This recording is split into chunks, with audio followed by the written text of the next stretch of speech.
북한이 핵 선제 사용을 포함한 핵무력 법제화를 결정한 가운데 미국 상원 외교위원회가 국무부 예산 편성 수권 법안을 가결했습니다. 북한 등 국가안보 도전에 대처하기 위한 국무부 직원 대상의 교육 전략을 마련하도록 하는 내용도 담겼습니다. 이조은 기자가 보도합니다.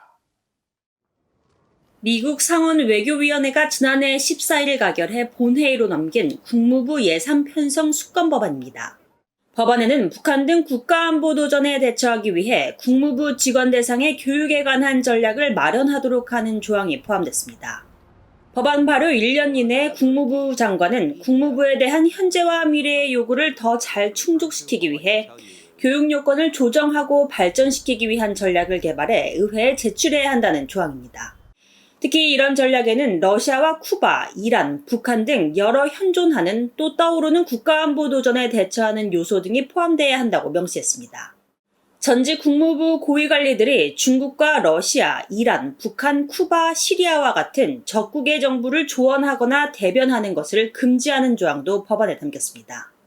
또 전 세계 정보 검열을 우회하기 위한 인터넷 자유 프로그램에 추가 7,500만 달러의 예산을 승인하는 내용도 포함됐습니다.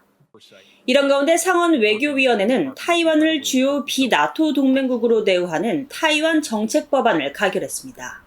미국 정부는 민주적으로 선출된 타이완 정부를 타이완 국민의 합법적 대표로 인정하고 타이완과의 외교관계에 제한을 두지 않겠다는 내용의 법안입니다. 민주당의 반 메넨데즈 상원 외교위원장과 공화당의 린지 그레이엄 상원 의원이 지난 6월 공동 발의한 타이완 정책 법안은 미중 갈등이 최악으로 치닫는 가운데 외교위를 통과했습니다. 법안은 특히 타이완의 현재 상태를 변화시키려는 중국의 무력 사용을 동맹국과의 공동 대응을 통해 억제하는 것이 미국의 정책이라고 명시해 한국에도 시사하는 바가 큽니다. 메넨데즈 위원장은 이날 법안 통과 후 성명을 통해 이 법안의 주요 초점은 억지와 타이완의 역량 개선에 있었다고 밝혔습니다.